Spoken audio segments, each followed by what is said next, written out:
ଆପଣ ମାନଙ୍କୁ ସ୍ୱାଗତ ଆପଣଙ୍କର ପ୍ରିୟ YouTube channel MJ smile world କୁ। ଆଜିର ଲେଟରଟି ଆପଣମାନଙ୍କ ପାଇଁ ରହିଛି Odisha school education programme authority ତରଫରୁ। ଲେଟର ନମ୍ବର ରହିଛି 6089, ଡେଟ୍ ରହିଛି ଆପଣଙ୍କର 4/7/2024।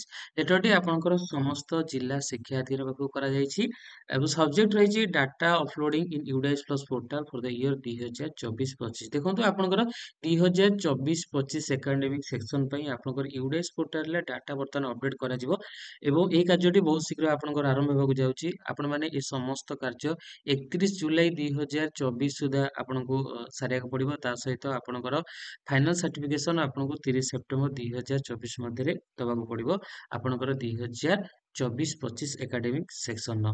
ଦେନ୍ ଆପଣଙ୍କର ଯାହା ବି ରହିଛି ଆପଣଙ୍କର ବ୍ଲକ ଲେବୁଲରେ ଏବଂ ଆପଣଙ୍କର 2023-24ର କାମ ଯାହା ବି ରହିଯାଇଛି ସେ କାମ ଗୁଡ଼ିକ କମ୍ପ୍ଲିଟ୍ କରିବା ପାଇଁ କୁହାଯାଇଛି। ତା ସହିତ ଆପଣଙ୍କର ଏଇ ପୋର୍ଟାଲଟି 2024-25 ପାଇଁ ଆପଣଙ୍କର 4 ଜୁଲାଇ ଆଜିଠାରୁ ଓପନ ହେବାକୁ ଯାଉଛି। ଆପଣଙ୍କର ଯେମିତି ଲାଷ୍ଟ ଇୟର ଆପଣମାନେ ସ୍କୁଲ ପ୍ରୋଫାଇଲ ସହିତ ଆପଣଙ୍କ ଷ୍ଟୁଡେଣ୍ଟ ମଡୁଲ କାମ କରୁଥିଲେ, ତା ସହିତ ଟିଚର ମଡୁଲ କାମ କରୁଥିଲେ, ତ ଠିକ୍ ସେଇଭଳି ଆପଣ 2024-25ର କାମ ଆପଣ ବହୁତ ଶୀଘ୍ର ଷ୍ଟାର୍ଟ କରିବେ। ଆପଣଙ୍କର 31 ଜୁଲାଇ 2024 ମଧ୍ୟରେ କାମ ସାରିବାକୁ ପଡିବ। ଆଜି ଆପଣଙ୍କର ପୋର୍ଟାଲ ଓପନ ହେବାକୁ ଥିଲା, ଯାହାକି ଆପଣଙ୍କର 2024-25 ପାଇଁ ଆପଣଙ୍କର ଷ୍ଟୁଡେଣ୍ଟ ଡାଟା ଅପଲୋଡିଂ ପାଇଁ। ବର୍ତ୍ତମାନ ପର୍ଯ୍ୟନ୍ତ ଆପଣଙ୍କର ଡାଟା ଅପଲୋଡିଂର ସାଇଟ୍ଟି ଓପନ ହୋଇନାହିଁ, ତ ବହୁତ ଶୀଘ୍ର ଆପଣଙ୍କର ଏଠି ଆପଣଙ୍କ 2023-24 ଶୋ କରୁଛି, ଏଠି ଆପଣଙ୍କର 24-25 ଶୋ କରିବ।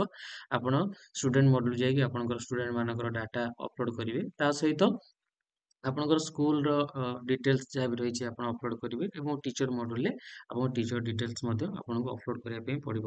ତ ଏହି ପୋର୍ଟାଲଟି ବହୁତ ଶୀଘ୍ର ଓପନ ହେବାକୁ ଯାଉଛି। ଆପଣମାନେ ଆପଣଙ୍କ ସ୍କୁଲର ସମସ୍ତ ଡାଟା ଅପଲୋଡ କରିପାରିବେ ୟୁଡିଏସ୍ ପ୍ଲସ୍ ପୋର୍ଟାଲରେ। ଧନ୍ୟବାଦ।